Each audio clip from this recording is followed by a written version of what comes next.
it's just funny because like we all kind of deserve it. You know what I mean? We all kind of deserve this because like we have done a lot of fucking devastation. We brought about a lot of devastation to the global south a little bit, you know?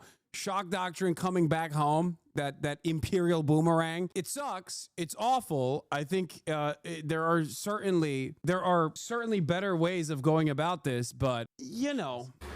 How is China responding to Trump's tariffs, U.S. tariffs on Chinese imports to total at least 50%? A glimpse inside China's fast fashion workshops is rare. Places that cut and stitch and steam for a living. Thousands of items a day, fast, cheap, and destined for America. This type of operation has undercut US manufacturing for years, and it's now vulnerable. Workshops are based on streets like this. Places that just feel ill-equipped to withstand what's coming. At least 54% taxes on all goods sent to America. Trade at that price is almost impossible. A massive market wiped out overnight. Their only answer, for now, we must look elsewhere. Other places might have better business opportunities, right? For instance, Africa is always good. Anyone can survive without relying on just one other country. At the end of the day, workers pour from the factories. The people really at risk. Millions here could be put out of work in an economy already struggling.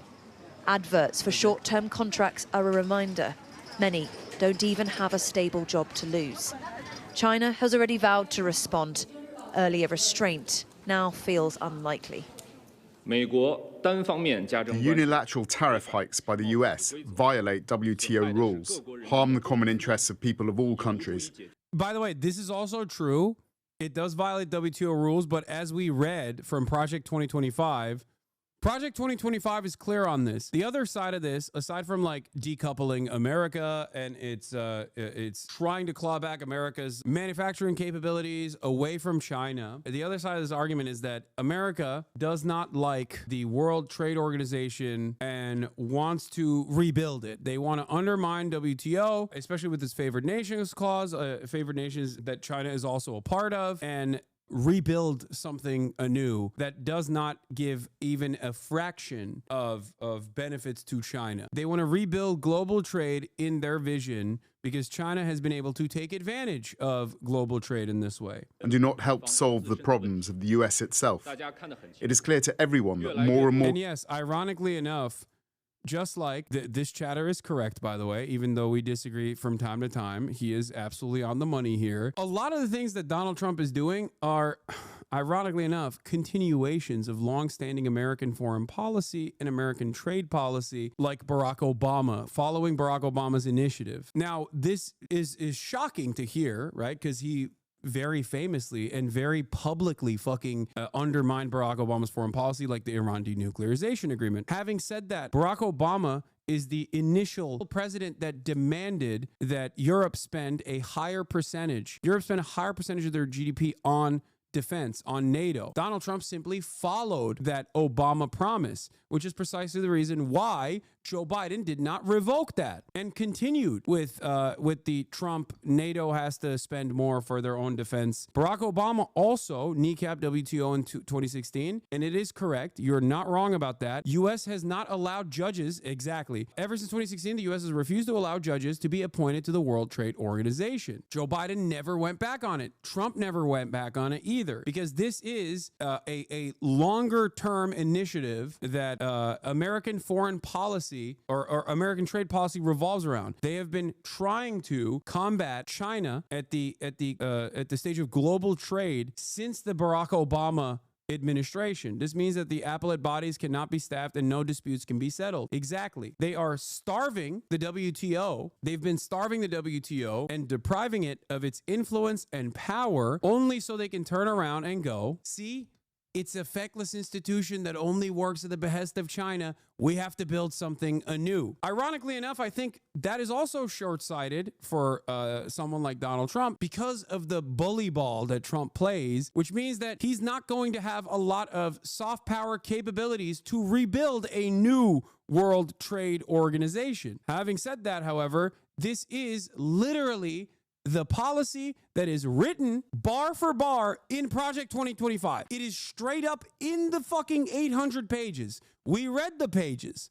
I believe it was like directly at what, 783, page 783 from Project 2025, or somewhere around like 700 to 800. They openly state this. The WTO has never been able to form its own treaties, mostly because the U.S. It has never once made its own treaty and has not negotiated since the early 2000s. So this chatter is correct, even though we have our disagreements on China. That is the ultimate goal.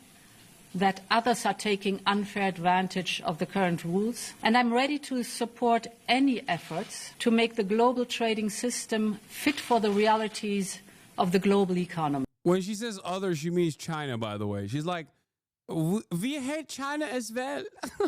Why are you doing this to us? We also hate China. Why are you doing this to us? That being so unfair. It's just funny because like we all kind of deserve it. You know what I mean? We all kind of deserve this because like we have done a lot of fucking devastation. We brought about a lot of devastation to the global south a little bit, you know?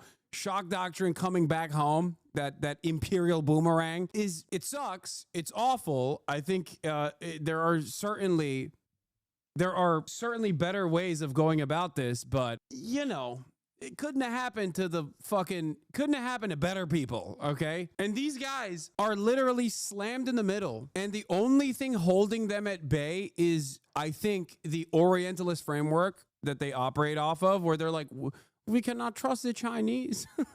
Like, that's it. It's time, Ursula von der Leyen, to trust the Chinese, okay? I think that's what the situation demands.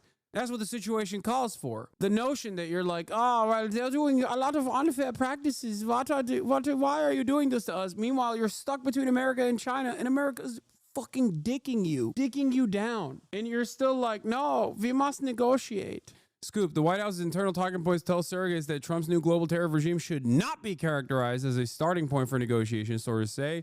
Trump also telling advisors they are not about setting up talks. Full story as the investors in the world try to figure out the fate of Trump's country-specific tariffs, which have sent the market reeling. Just to be specific here and emphasize what we are and are not saying, the White House talking points say surrogates should not be characterizing them as starting points for the negotiations. So them being like, them turning around and not immediately trying to defend themselves against this by setting up different trade relationships with China is hilarious because America doesn't want to play ball. Now, what's interesting about this process is how silly it is how silly this has been conducted, how silly this has been implemented, and how silly it is overall. What do I mean by this? First of all, Whirlpool to eliminate 651 manufacturing jobs in Amana, Iowa, according to the Des Moines Register. So it's already happening. But also, the way that they calculated these fucking tariffs, supposedly, is even dumber than I previously thought. Yesterday, my speculation was that they're talking about unfair trade practices, trade barriers, and also currency manipulation is the suggestion that the Trump administration had made on its face as to why they decided that China was, doing 67% tariffs on America. It turns out that wasn't even the calculation. That was simply the marketing for the calculation. The calculation actually was just over trade deficits and potentially done through Chatgpt or another fucking AI bot, which is the dumbest possible way to enact global trade policy.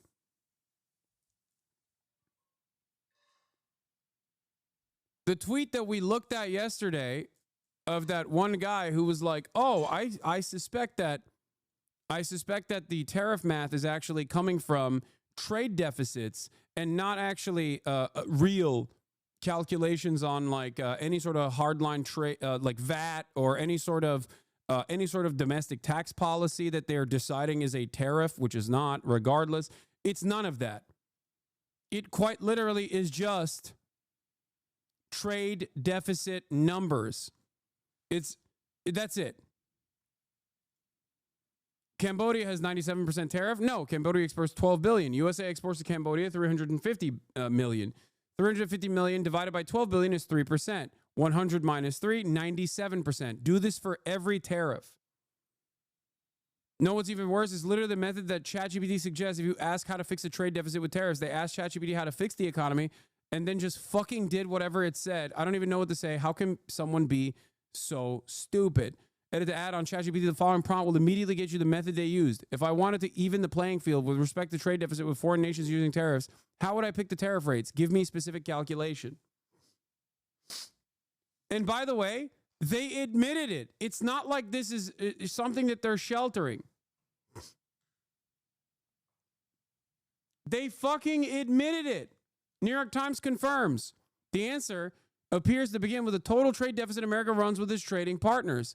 That's it. Trade deficit with China, $291.9 billion. Imports from China, $433.8 billion, is equal to 0.6728 or 67%, or what the U.S. says China is charging us. That figure then divided by 2 is 34%, which is the new reciprocal tariff on China. It is baby brain.